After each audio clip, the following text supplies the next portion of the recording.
What is happening, everybody? Welcome into the Pack a Day podcast. I'm your host, Andy Herman. You can follow me on Twitter at Andy Herman NFL. Have a great show lined up for you today. I'm going to be going over the state of the Packers running backs position. This is obviously a position that is going to be very, very much in flux this upcoming season, and one that is really going to probably define what the Packers look like on offense this next year.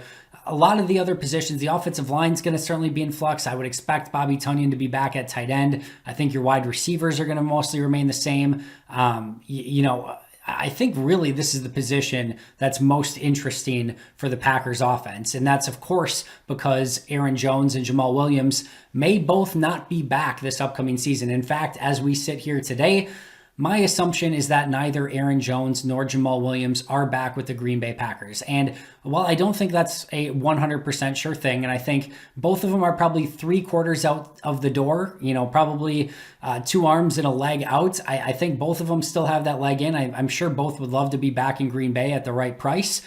I just have a really tough time seeing where Green Bay is at with their salary cap, trying to bring them both back when you have a finite amount of resources.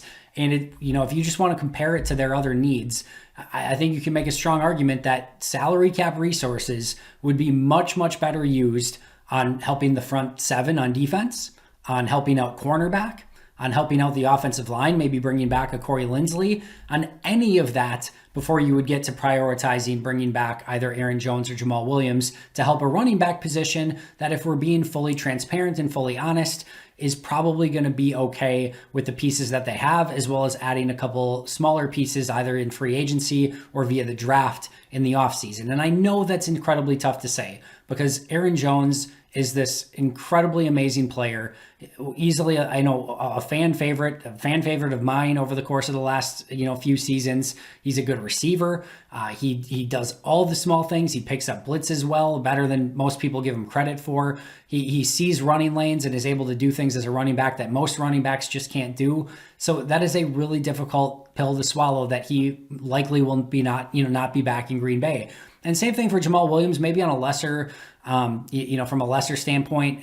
He's never been somebody that's going to be a playmaker, right? And I think ultimately when you have players on offense that are your weapons, if you will, you want playmakers. Jamal Williams hasn't been that. He's been everything besides that, right? He's been a phenomenal blitz pickup player. He's improved as a route runner and receiver out of the backfield. Certainly is capable of taking checkdowns and getting positive yardage. Really good screen running back. That's the one thing I do think he does really, really well when you get the ball in his hands in the screen game. And then, of course, just running between the tackles, getting some of those tough yards. I don't think his vision's always great. I don't think he has a go-to move in the open field to try to make people miss. He's kind of a get what you blocked sort of running back with maybe a couple yards after contact here or there. But I definitely think that this ultimately is a position that is replaceable rather than putting money into somebody who has some wear and tear on their body already. And again, neither of those things are easy to hear. None of those things are things that I'm necessarily wishing for. I'm not hoping that Jamal Williams or Aaron Jones are not on this Packers team. I think both of them add a ton of value. But you have to look at the realistic cap situation that Green Bay's in and really needing that financial, just that money elsewhere to help your corners and potentially your defensive line, maybe your edge rushers, and maybe even your offensive line. Those are going to be bigger priorities this season than what running back will be. And if history has taught us anything, there's a lot of cliches in the NFL. One that I definitely believe in is that you can find running backs throughout the draft, whether it be second, third, fourth round, maybe even later on day 2, and even unrestricted free agents we've seen over the years. We can talk about Denver's running backs back in the day, like Olandis Gary and, Mike Anderson, Terrell Davis, et cetera, et cetera. They've always had running backs that they found pretty much anywhere, especially running behind a zone blocking scheme. Arian Foster's a great example. Philip Lindsay, again, another running back in Denver as an undrafted guy. Just this past year, James Robinson with the Jaguars. You can find running backs when you need to. It's a lot tougher to find offensive linemen and defensive linemen, pressure players, really good corners in those later rounds.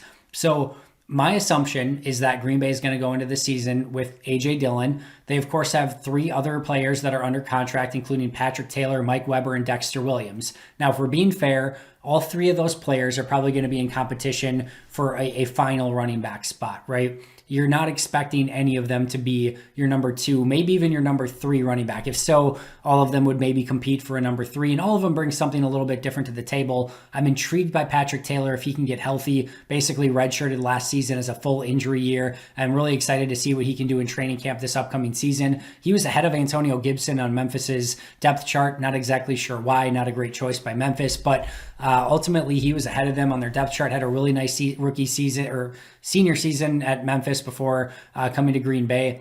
So he has an interesting skill set that I'm interested to see in this upcoming training camp. I feel like we know what there is in Dexter Williams at this point. Mike Weber, former Ohio State running back, another player that I'm intrigued by, but again, is more of a back of the rotation running back type of player. Maybe one of them surprises. That'd be great, but I wouldn't necessarily expect that coming up. A.J. Dillon, of course, is the guy here, and until they would go out and get somebody different or bring back, Aaron Jones, he's going to be the guy. Even if they bring back Jamal Williams, I would put money on the fact that A.J. Dillon is the guy next year. I think only Aaron Jones changes that, unless they draft a running back like Travis Etienne really high for some reason, which I also do not foresee happening, and also would not be a great use of the resources that Green Bay has to improve the team this year. So what does that running back room potentially look like? Well, first of all, I would expect Green Bay to take at least 2 running backs in the upcoming draft. I would expect them to look either like 3rd, 4th round on their first one, and then sometime later on day 2, 5th, 6th, 7th round for their second one. If they take one in the 3rd, look for more of like a 6th or 7th round pick. If they take one in the 4th, maybe they double up and get one in the 5th as well. That would not surprise me at all. I also think it's within the realm of possibility that they could use one of their classic triple picks, and tripling up on a specific position. They've done it in 3 of the last 4 seasons. Remember, they did it in wide receiver with Marquez Valdes-Scantling, Equanimous St. Brown, as well as Jamon Moore. They've done it at running back with Jamal Williams, and then, of course, Aaron Jones, as well as Devontae Mays. And then they did it just this past season on the offensive line, really the interior of the offensive line, getting Jake Hansen, John Runyon Jr., and Simon Stepaniak. So that has been one of their staples, is tripling up at one position, and it wouldn't shock me in any way, shape, or form if that was running back again. I'm not going to give you any names in the draft right now that I think they could target because, simply put, it's a little bit too early. I need to do a lot more studying on the running backs in this draft, but I just want to say it's very much within the realm of possibility, and I think I guarantee you they take 1. I'd be surprised if they didn't take 2. It would not surprise me if they took 3, especially if A.J. Dillon is the only one that's really proven on the roster. If whether they take 1 or 2, then look for them to potentially add in unrestricted free or undrafted free agency as well. If they take 3, then undrafted free agent running backs are probably out. They're not going to want to come to Green Bay when you just drafted 3 running backs. So those are all things to keep an eye on. If you want to take a look at players they could bring back, I think Tyler Ervin back on a vet minimum makes a lot of sense, and I think that would be a deal that would make sense for both sides. He's coming off some injuries. Remember that San Francisco game where Aaron Jones and I believe Jamal Williams was out too.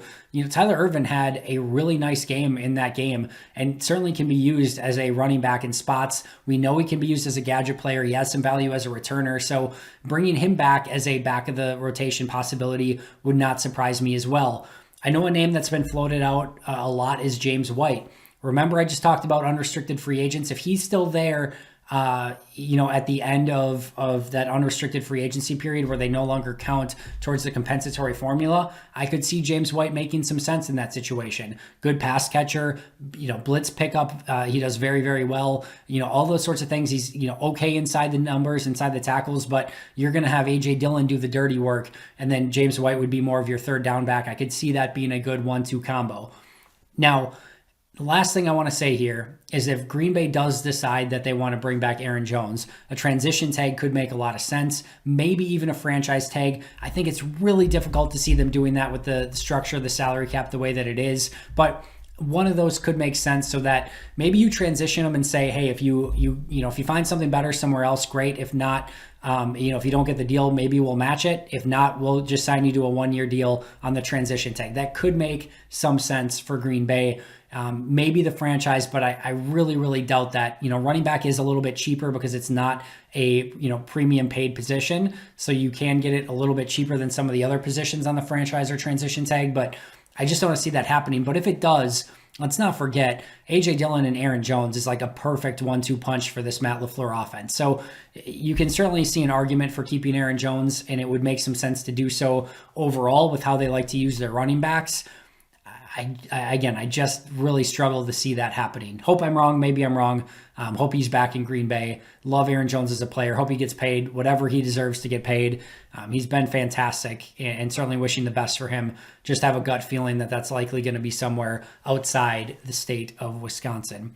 That's going to do it for me. I hope you enjoyed this look at the running back position. Before I get out here really quick, so if we're just kind of recapping, I'd expect A.J. Dillon to be running back number 1, a couple draft picks in the middle with Tyler Ervin and maybe an undrafted free agent, and then the Patrick Taylors, Mike Webbers, Dexter Williamses of the world fighting for that number 3, number 4 running back position. Thanks for joining me. Appreciate it as always. I'll be right back here tomorrow, so subscribe if you haven't already. Make sure to check out our audio podcast wherever you get your favorite podcasts.